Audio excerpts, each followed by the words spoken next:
хочу лишь с тобой секунды до вечности. И назад хочу лишь с тобой в дальние дали с собой. И назад вот она, любовь залетая самой заветная. Ты единственная моя заветная. Без тебя единственная жизнь.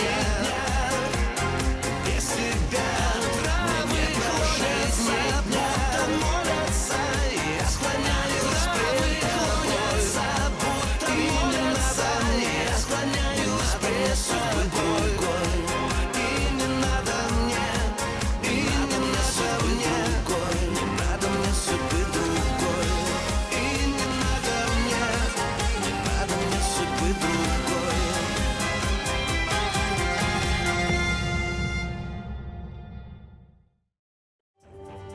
آيغول وأبوها وأبلميد بيغادروا روسيا، بس محمد ونيل بيهاجموا العربي على الطريق. وصول حرس الحدود باللحظة الأخيرة بينقذ حياة أبلميد. آلتان بيضل ملتزم بكلمته وبيرفض حبها لماريسا، وبيساعد كوليشوف لحتى يأسس شغل بتركيا. باسلايف بيرجع بيحاول يتحرش بماريسا، بس هي كانت عم تتدرب مع آلتان عن طرق الدفاع عن النفس.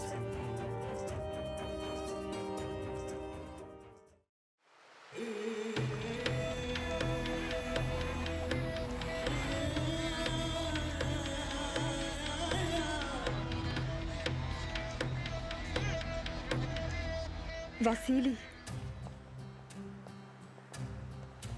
يعني هلأ أنا صرت ميتة؟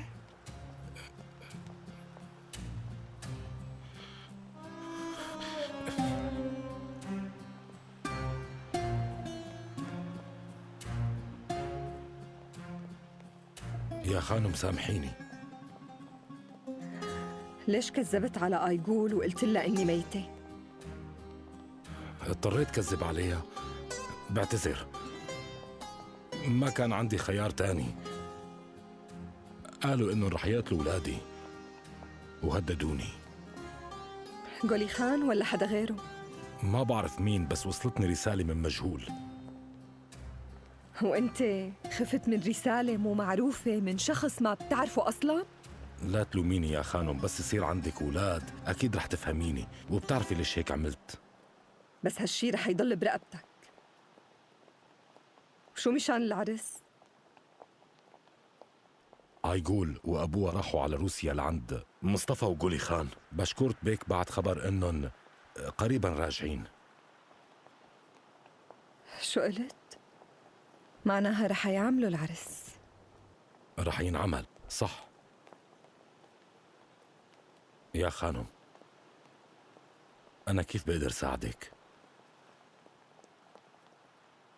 لكان بس ترجع آيغول لهون خبرها أني لسه عايشة وأنه لازم شوفها. حاضر، أكيد هي بدها تشوف حضرتك. وين بلاقيكي؟ أنت لا تدور علي، أنا رح لاقيك.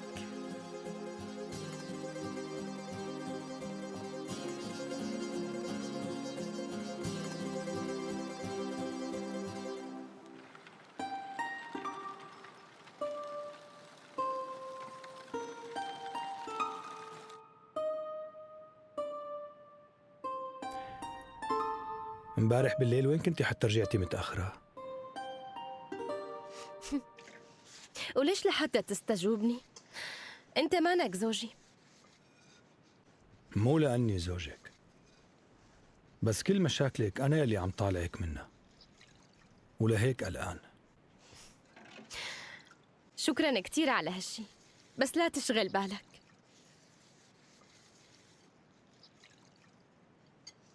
ليكي أنا هلأ رح أسألك عن جد.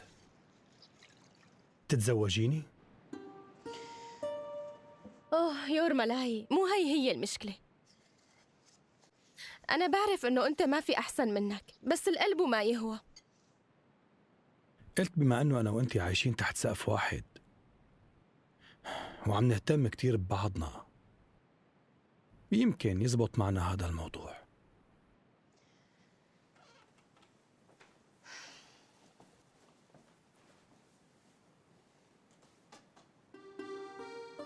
مزبوط. لهيك يمكن أنا ما عاد لازم إني أعيش هون. إذا بدك أنا بروح. أنا رح روح على بيت أكسانا، عم تهتم بقرايبتها المريضة وبدها مساعدة.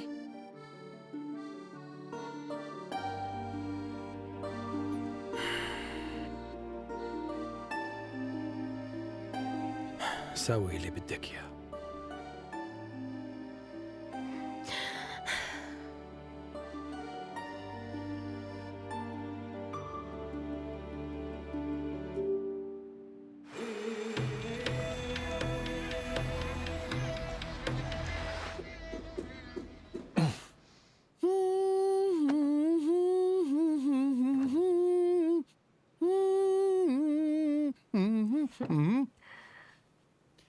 مساك. شو هاد؟ افتحها وشوف شو فيها. عن جد شو هاد؟ هي هدية لإلك. اوه عجبتك؟ معقول كل هاد؟ وهلأ مع هيك عدي ما رح تخجل تنظف أحذية سكان القصر. ليش في حدا بيقدر يفوتني على القصر؟ يمكن ما يفوتوك على القصر بس فيك تقعد جنبه، ولا شو رأيك؟ سكان القصر في عندهم حدا ينظف لهم أحذيتهم وما لهم بحاجتي. شو رأيك طيب نروح على الساحة؟ خلينا نروح. بس في معنا مصاري، ليش لنعمل هيك؟ إذا أجا زبون وبده يطلب شي شغلة مني، كيف رح أفهم شو بده وأنا ما بعرف شي بالتركي؟ تعمل حالك أطرش وما عم تفهم، بس المهم إني أقدر أقعد قريبة منك لحتى يعني أقدر شوف مين عم يفوت ومين عم يطلع من القصر بهي الفترة. وشو رح تستفادي؟ شو قصدك؟ أنا بدي أعرف شو اللي تغير بقصر السلطان. وكيف هيك رح تعرفي شو اللي تغير جوات قصر السلطان بفترة غيابك؟ بقعدتك هنيك بتحصل على معلومات كتير مهمة. ماشي، موافق. رح نروح على قصرك. القصر هو مو إلي، للسلطان. بس بتعرف ممكن يصير شي فجأة يخلي هذا القصر إلي أنا.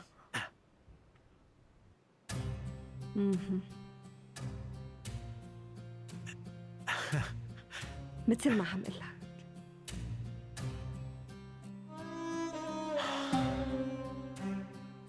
شبك قوم جهز حالك.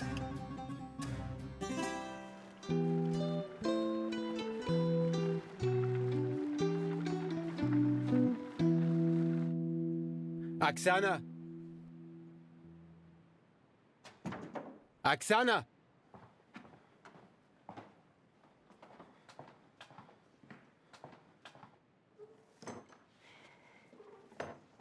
أكسانا. مرحبا فيودور، أنت عم تدور على أكسانا؟ إيه، وينها؟ هي وليبوشا أخذوا أولغا لعند المحترم. وأنتي ليش جيتي؟ هي طلبت مني أعيش معكم لحتى انتبه معها على أولغا لأنها بحاجة مساعدة. إيه طيب. إيه استنى، ما بدك تاكل قبل ما تروح؟ ما في داعي، أنا رح روح لإيلون. إيه طيب، مثل ما بدك.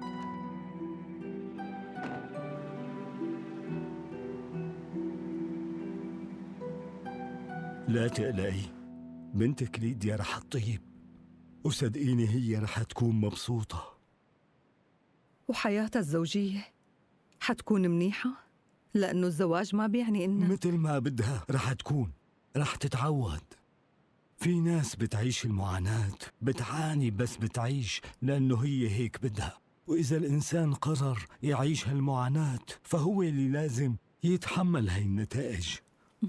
لهيك أنا برأيي خليها تعيش تجربتها، وإذا هي قررت بأنها تعيش هالحياة رح تدور على السعادة لتلاقيها. بتشكرك سيد أرتيمي. لو سمحت صلي لسعادة بنتي ليديا. رح صلي لها ورح صلي لك إلك كمان. شكراً كتير. اللي بيهمني إنه بنتي تكون مبسوطة. بس بكل الأحوال انتبهي على حالك منيح يا داريا. لا تاكل همي، شو رح يصير لي؟ طول عمري حاملة كل شي على كتافي وما صار لي شي. هلأ زوجي رجع وارتحت شوي والوضع صار أحسن. طيب هلأ المهم جايبة هدول بدي أقدمهم للأعمال الخيرية.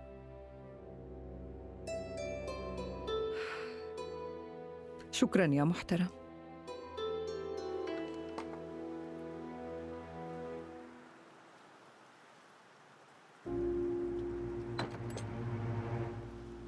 فيك تفوت، صار دورك.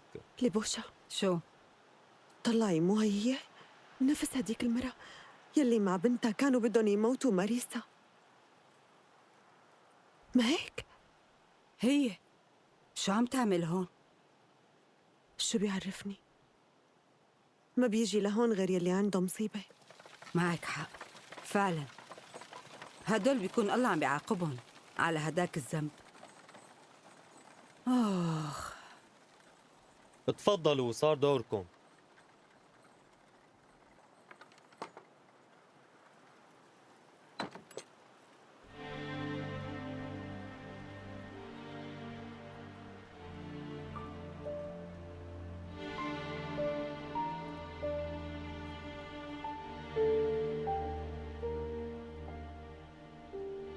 باسم الآب والابن والروح القدس، آمين. طمنا بترجاك، رح تقدر تعيش ولا لا؟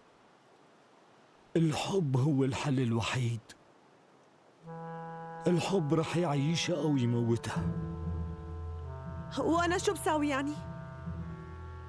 بالنسبة إليك لازم تلاقي طريق جديد.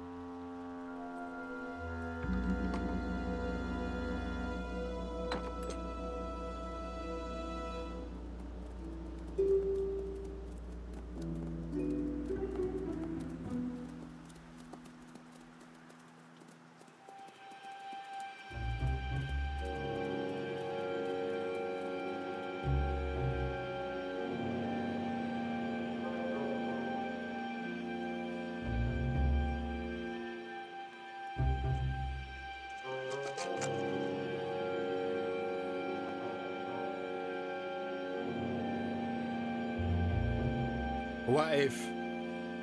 خليني بس خلص صلاة. قلت لك واقف.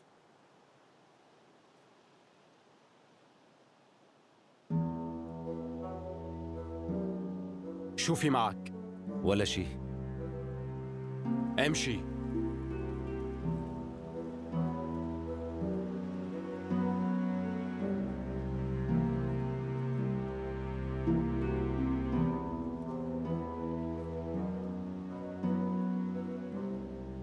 شو في هون؟ ايدك.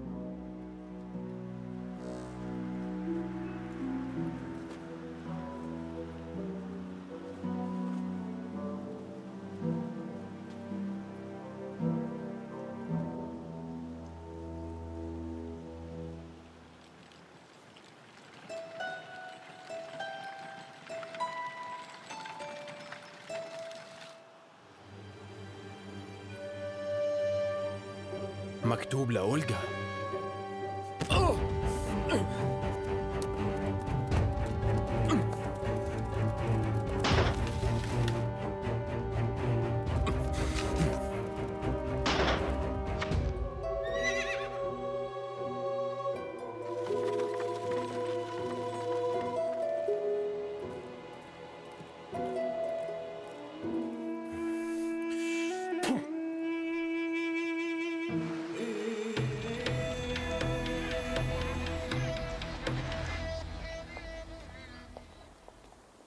هليك اسمع، بتتذكر المرة اللي شفناها؟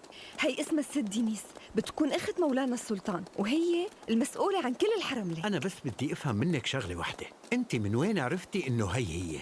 إذا كلها ملفوفة ومو مبين منها غير عيونها. من الحاشية اللي مرافقتها. فهمت. طيب وهذا الشاب يلي لمع جزمته عندي، قلتي ما له شغلة، بس هو طلع شخص مقرب من السلطان كتير، وأصلاً نافش ريشه مثل الطاووس وكأنه السلطان. بس لما هن نادوا عليه من جوات القصر، احذري شو نادوا له، قالوا له باشا. عمر، هو حارب لوقت ضد القراصنة وعطوه بعدين اللقب وصار باشا. أنا ما شفته بالقصر من قبل وما بعرف إنه صار قريب من السلطان. فهمت عليك. اسمعي لقلك، شو رأيك نقعد بشي محل هون؟ المكان فيه حركة، لأنه ضلينا نص النهار عند قصر السلطان وما طلعنا ولا ليرة. مو مهم إنه نطالع مصاري، المهم إني عرفت كل شي بالقصر. وكيف عرفتي شو في بالقصر إذا أنت ما حكيتي مع حدا؟ مثلا أنا عرفت إنه لساته رشيد باشا هو الصدر الأعظم بالقصر. هداك الرجال الكبير بالعمر؟ مزبوط، هو يلي حاشيته ما كانت بدها تمرق حاشية الست دينيز، تذكرته؟ هلا فهمت. أخت السلطان والصدر الأعظم مانن أصحاب أبداً أبداً. هو عدوه، بس يعني بيعملوا حالهم إنهم بيعزوا بعض. طبعاً الست دينيز كانت بدها تعين الوزير من طرفها بس ما قدرت. رشيد باشا شخص كتير منيح ما بيشبههم، لهيك لساته بمنصبه. وانت كيف عرفتي؟ شو كيف عرفت؟ لو ما كان هيك ما كان ضل بالقصر، فهمت؟ الصدر الأعظم إذا بيرتكب غلط صغير دغري بقيلوه بيعاقبوه، إذا ما قتلوه دغري بيقتلوه؟ قالوا ميتة لترجع على القصر. قال حابب اسألك يا ست دينيس، كيف حالة اسكندر الصحية بهالوقت؟ غريب فعلا، يعني الوزير مفروض يكون مشغول بحل مشاكل وقضايا الدولة، هلأ كل همه يعرف أخبار ولد مسكين وعقلاته على قده. هالموضوع لازم نلاقي له حل، لأنه مهم لتركيا وللسلطان، الله يطول بعمره. إذا أنا فهمتك صح معناتها هالحديث بخص موضوع وريث العرش، ما هيك؟ صحيح، لأنه وصلتني رسالة اليوم من روسيا من شخص كتير موثوق بيشتغل بسفارتنا هنيك، كاتب فيها أنه جولي خان تصرفاته غير لائقة وأغلب الوقت عم يشوفوه سكران. مصطفى سمح لابنه يتمادى بتصرفاته، ونحن ما لازم نسكت أبداً على هذا الموضوع، وما لازم نسمح لشخص مدمن مثله عم يخالف تعاليم الإسلام يقعد على العرش. وشو بدنا نساوي؟ ما في عنا أي خيار تاني. اسكندر ما حدا شافه من قبل عم يتصرف غلط، وهو كمان ابن السلطان. مو بإيدنا، بس هاد يلي صار. أخي ما قدر يجيب على هالدنيا غير ولد واحد، وللأسف مريض وفي عنده مشكلة بعقله. بس يلي شفته أنا إنه هو بوعيه. عمره 16 سنة، بس عقله عقل ولد عمره 6 سنين. أنا مو من رأيك يا ست دينيس، بيلعب شطرنج بشكل كتير منيح. شاب مثل عمره بشو لازم يهتم؟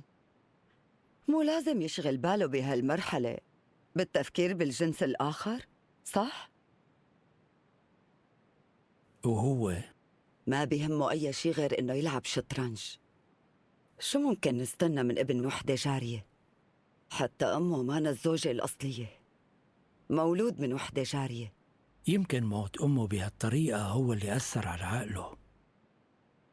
بيقولوا إنه هو شافها وهي عم تغرق. ما بعرف، أنا ما كنت هون، بجوز لأنه من وقتها هو اختلف كتير وصار منعزل وما عم يوعى ولا عم يكبر. بصراحة موضوع الوريث السلطان اللي بيقرره، أما أنا فمن جهتي ماني ناوي إني اسكت عن كل هي التصرفات السيئة لجولي خان. فيك تقله، بس اختار وقت يكون مناسب ليعرف بهاي العمايل، لأنه أخي ما بيحب إنه يسمع الأخبار السيئة. أنا يا موريسون كل عمري ما بحب اسمع الأخبار السيئة. ومين فينا بيحب هالأخبار مولاي؟ معك حق، بس هلأ لازم تحكي الحقيقة اللي بينت معك. يلا قلي شو اللي بين معك بالفحص وقديش لسه باقي لي وقت. أحيانا في ناس بتعاني من أمراض ومع هيك بيعيشوا لوقت طويل، وفي ناس ما بيكون فيهم شي وبيموتوا بلحظة. عنا بيقولوا ما فيك تهرب من نصيبك وعندكن كل شي بإيد الله. شو بتتوقع؟ سنة ولا تنتين؟ حضرة السلطان، أنا مو شايف إنه مرض حضرتك ممكن يوصلنا لنهاية مميتة. ليش فكرة الموت مسيطرة على تفكير حضرتك؟ عم فكر فيه لأني عم موت، ولأنه ما عندي وريث مناسب لازم فكر مين رح يجي من بعدي. خايف يتربع على العرش ابن أخي اللي ما بيطيقني.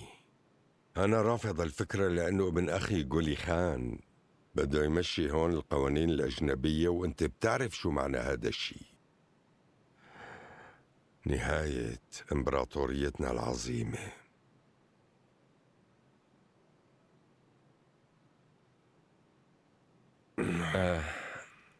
ما بعرف إذا بتسمح لي إني أقدم نصيحتي، بس ممكن إنها تكون جريئة شوي. فيك تحكي، يلا انصحني. حضرة السلطان، ببلدي أنا تحكمنا ملكة، ومو بس ببلدي. بس شو علاقة هالشي بتركيا؟ قصدي بحكي أخت حضرتك الست دينيس.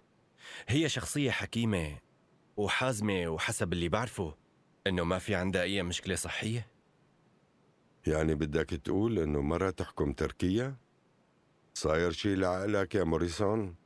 بتمنى تسامحني حضرة السلطان، أنا كنت عم حاول لاقي حل المشكلة. اللي بيقدر يحل هالمشكلة رح أكافئه، بس ما يقول لي مرة تحكم تركيا. أهون علي إني أشوف جولي خان أو حتى ابني إسكندر اللي بدون عقل يحكم. انتهى الاجتماع.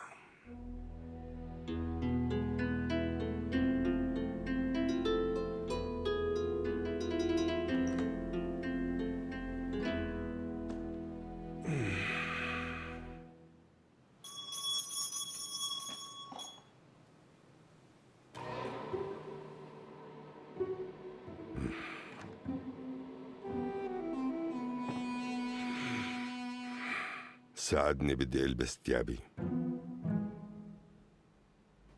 قل لي يا ابني، في شي بيهمك غير إنه تلعب شطرنج؟ شو؟ شي أكيد لا، مو وقته هلأ ضيع وقتي.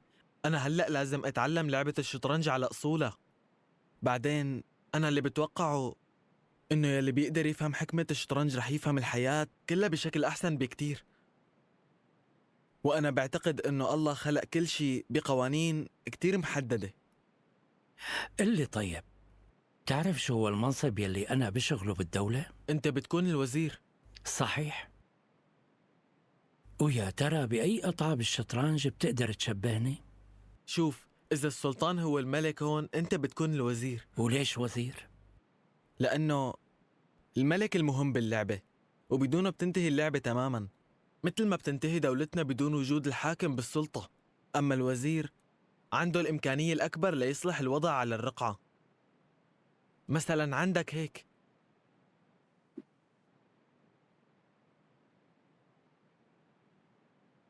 بس هو هيك مات؟ ايه، انت اليوم ما كنت منتبه كتير. بنلعب مرة تانية؟ طيب تفضل. رشيد باشا، السلطان طالب يشوف حضرتك فورا.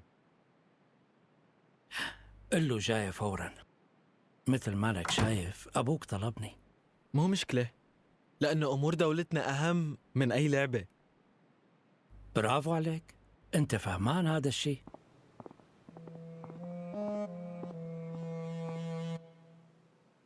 مولاي، وصل الصدر الأعظم رشيد باشا.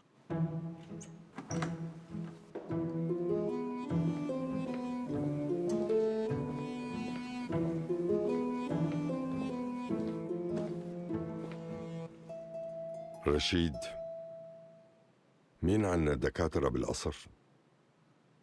الدكتور الإنجليزي جيسون موريسون، والعربي الدكتور أبو علي، وبالحرملك إيما ليفنتال.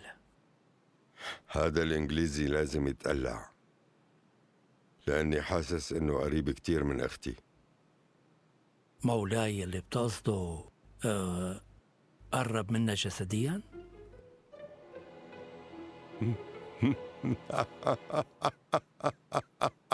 أوه. رشيد ضحكتني شبك. بتمنى لو أختي عندها عشي بس ما تدخل بأموري.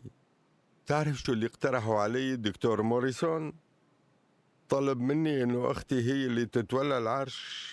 معناتها هذا الدكتور الإنجليزي عم يحكي بلسان أختي. معناها خليه بالقصر تحت عيونك بيكون أفضل. شو عم تقول؟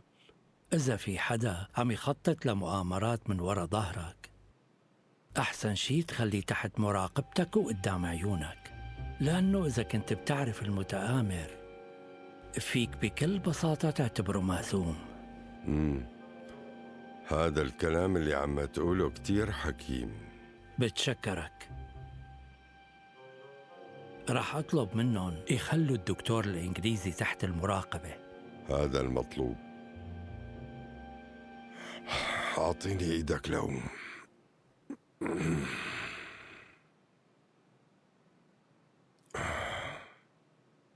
دكتور موريسون فتح لي كل جروحاتي. يعني أعطاك علاج مو صح؟ قصدي موضوع الوريث ما في عندي حل مقبول، وإني أترك البلد لجولي خان ما له حل. شوية وقت واسكندر بيكبر. اسكندر مريض لهيك ما رح يحكم. ما بعرف، بس أنا من شوي كنت عم أحكي معه وناقشته بكل وعي ولاحظت إنه حكمته أكبر من عمره. أنت بتعرف يا رشيد إنه إخواتي مو محبوبين أبداً، واللي بيكرهوا دينيس ومصطفى كتار. وأنا كتير بحب ابني وما بدي إياه يموت بعمر الشباب بحرب السلطة مثل موتة أمه. ولا أنت فعلاً مصدق إنه غرقت لحالها؟ ممكن هيك، بس هلأ المهم يا مولاي مستقبل تركيا، ما هيك؟ أعطي ابنك إمكانية يدافع عن نفسه بالصراع على العرش. هو ماله محارب، ما راح يقدر يتحمل هاي المعركة. لو الله بمد بعمري 2 3 بيجوز إني أقدر أسر على ابن أخي جولي خان. مظبوط، جولي خان في شي مهم أنت لازم تعرفه عنه.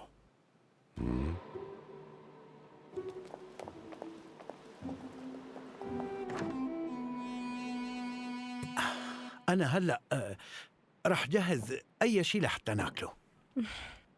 لما كنت بالضيعة علموني أطبخ لحرس الحدود. استنى شوي، أنا هلأ برتاح شوي وبعدين بقوم بساعدك. لا تتحركي، ارتاحي انت. بكل الأحوال انت مرة حامل. المسكينة هالأندال أخدوها على روسيا ورموها هنيك، وهلأ هي ما بتعرف من مين حامل. عن جد مو غريبة أبداً إذا بتجن. شو؟ بدك تشربي مي؟ بكفي هيك. ليش حاسستك شفقان علي؟ ايه شفقان عليكي من كتر ما شفتي مصايب بحياتك. شفت كتير وقليل، وهلأ كل شي صار من الماضي. الوضع رح يكون منيح. طبعا كل شي رح يكون أحسن. على كل رح أشتغل ورح طلع مصاري. بشتغل بويجي ومنربي هالولد، ووقتها أكيد كل شي رح يتحسن ورح نعيش مبسوطين. أنت ما تاكل هم كل هالمواضيع، لأنه الولد اللي حاملته مو عادي.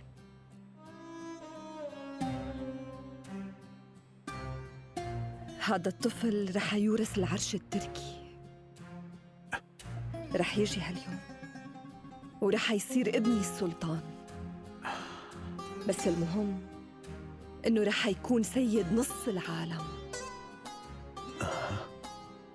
طبعا رح يصير هو وريث السلطان ورح يصير حاكم العالم. أدي ارتاح. ما رح نحتاج هالمصاري اللي عم بتطالعها من تنظيف الأحذية. وشو حاجة السلطان لهي المصاري؟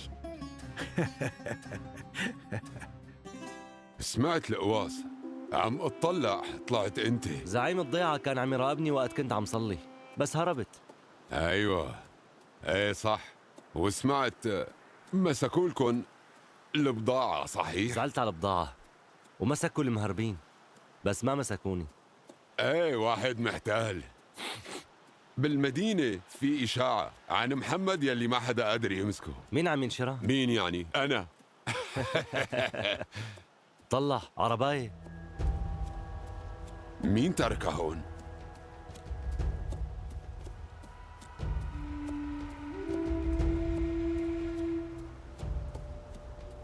شو هاد؟ هذا أنت؟ كيف صار هيك؟ ست داريا شو اللي صار معك؟ نيل، إيه؟ إذا متى توديني لعند المحترم خليه يدفني عنده. ست داريا يلا قومي، بترجاكي ردي، لازم دكتور يشوفها. ما رح يقدر يساعدها، خلص لا تعذب حالك. كيف صار معها هيك؟ كأنها ماتت. مين قوصها؟ هذا الزعيم كان بده يقتلني إلي بس صابها. مين بتكون؟ صاحبة الشغل، هاي بتدير الفندق، وهلا الله يرحم روحها كانت مرة منيحة معي وعاملتني بلطف. يلي عاملوني منيح كانوا قلال بحياتي. يا حرام راحت بكير. كل شي بإيد الله. رح حاسب الزعيم كل شي. أنا لازم روح ووديه على الفندق. روح.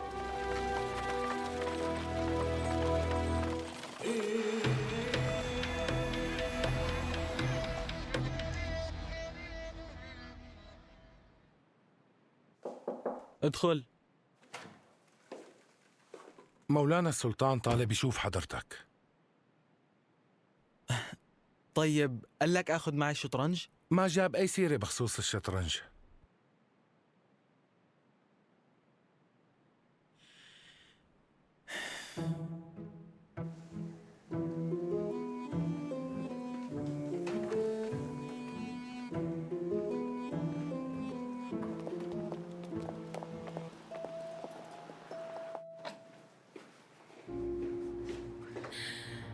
مرحبا يا حلوة، ليش انت مو لطيفة؟ إذا بس بتحاولي تقولي لكوليشوف كلمة واحدة عني الكل رح يعرف شو صار بيناتنا امبارح بالليل، والتركي كمان رح يعرف. شو رح يعرف؟ إني ضربتك ضربة قوية على محل بخجل وإنك هربت؟ يلا روح احكي لهم. لا تفرحي إنك قدرتي تفلتي مني، وتذكري إني حتى بغرفة النوم رح كون.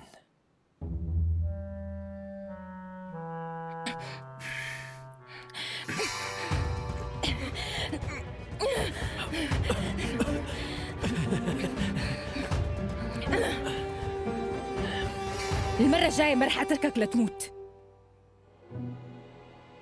عن جد هالمرة شيطاني.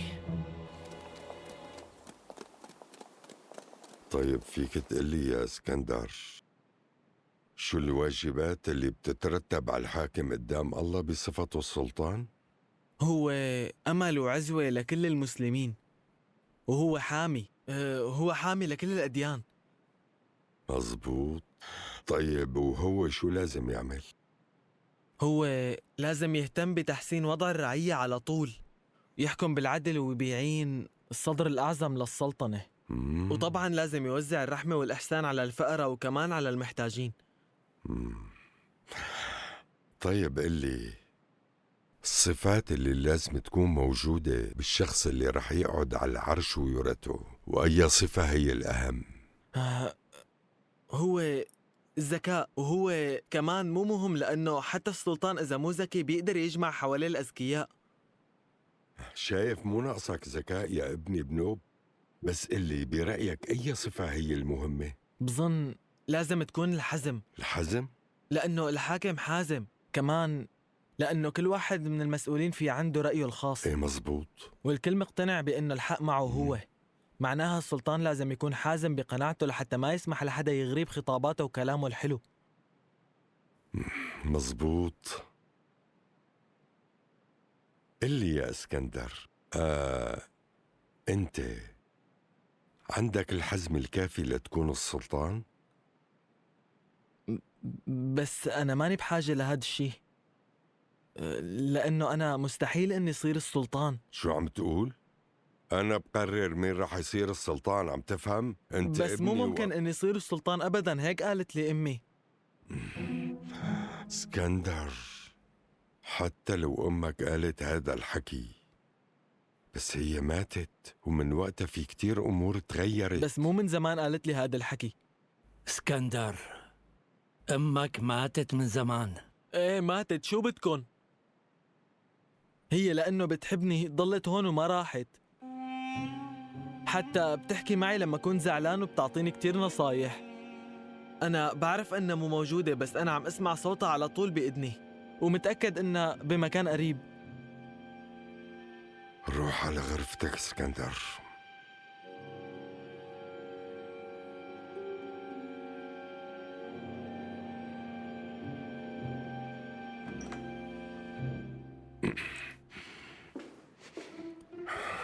انت عم تقترح علي اني ورث العرش واتركه لهيك ولد مسكين ما له بوعيه؟ انت اكيد صاير شي لعقلك يا رشيد، لتكون من اعدائي. أنا بعتذر عن غلطي.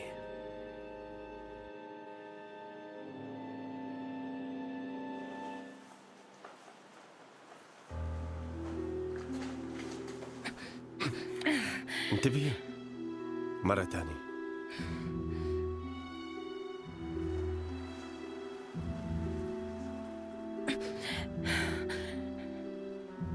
كمان مرة.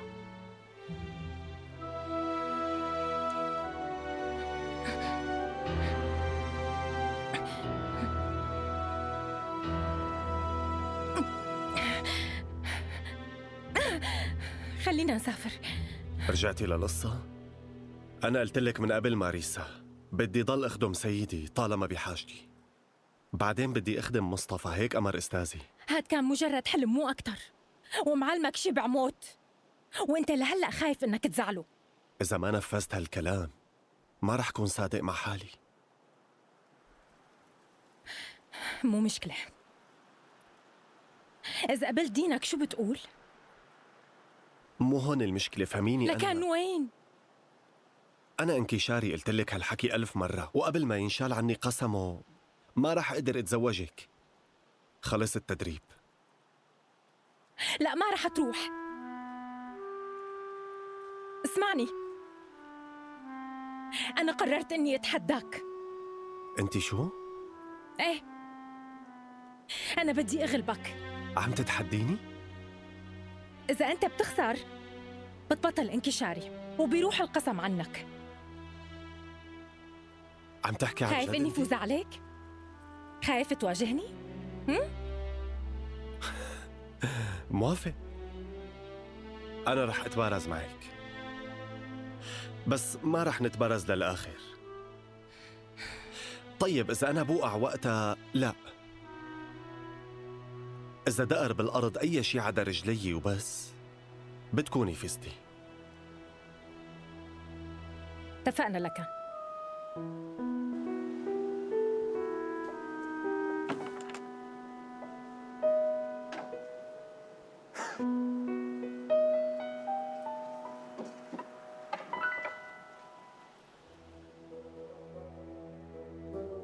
اشربي، هاد بيفيدك كتير. بيترو، قلي امتى رح نسافر؟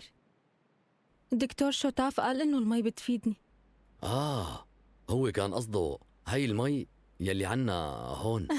ايه بس عنا ابدا ما متطورين مثل باقي المجتمعات يلي هنيك عند الفرنسيين والبلجيكيين. اسمعيني منيح يا روحي، انتي لهلأ ما طبتي والطريق طويل، بس لحتى تصيري أحسن وقتها منروح على المكان يلي انتي حابة تروحي عليه. لوين ما بدك منروح. منيح؟ طيب، وماما مناخدها معنا؟ بدها تروح؟ موافق. فكرتك بتجنن. على رحلة شهر العسل تبعنا لازم أمك تروح. ممتاز. بس يا بيترو، ما هي كل عمرها عم تشتغل وغير هذا الفندق ما شافت شي بحياتها. عندي فكرة. طيب شو رأيك تروحي أنت وياها؟ أحسن، وأنا بضل قاعد هون بالفندق. كيف رح أترك هاد كله؟ ما أنت شايفة أنا عم ضل مشغول ليديا. فهمت عليك، معناها أنت ما بدك تروح معي. شو عم تحكي أنت؟ روقي. طبعا بدي روح. شو وينكن نمتوا؟ افتحوا لي البوابة. يا ترى مين بده يكون؟ يلا افتحوا لي. أنا رح أشوف مين.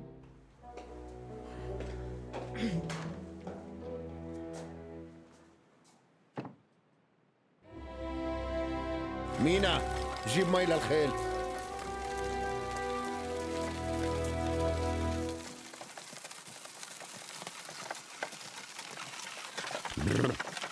شو سبب كل هالضجة هون؟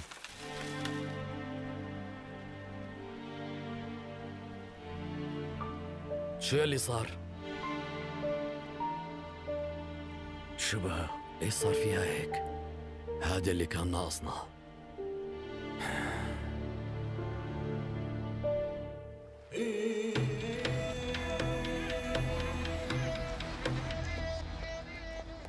اسمعني إلكسيفيتش، أنا بكون مساعدك، وأنت عطيت ألتان كتير مهمات، وعلى أساس موظفه حارس بس مو أكتر. لا تعصبي، في مروق شوي. يلا عود. وشو فيها؟ هو عم يقدم لنا خدمات ونحن عم نستفاد منه. أنت لازم تقلعه لهذا ألتان. وشو السبب؟ ماريسا عم بتروح لعنده بالليل. هذا الشيء ما بيهمني. آلتان بيعرف العادات، ونحن بحاجته هون بتركيا مشان ما يصير معنا أي مشاكل مثل ما صار مع هدوك التجار. وماريسا ما راح تروح على أي محل، لأنه هي اللي طلبت إنها تنام بغرفتي. بس ما فهمت هي ليش عملت هيك. وبلكي عملت هيك مشان تموتك. خلص يا فيم، لا تحكي حكي فاضي. أنت ونايم بتقتلك بسهولة. بس أنا إذا متت ما راح يطلع لشي، لأن ما أنا مرتي. وبتركيا ما راح تقدر تروح على محل لأنه كله راقة معي أنا. عفواً، في شغلة مهمة. في تحدي رح يبدأ هلأ. شو هذا التحدي؟ قالوا لي خبر حضرتك. خلينا نروح.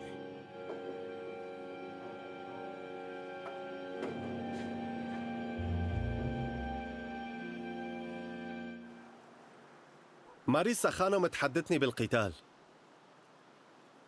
بينتهي التحدي لما أنا بلمس الأرض بأي شيء، طبعا ما عدا رجلي، أو حتى هي تطلب الرحمة. الحكي خلص هلأ، بلشوا. جاهزة؟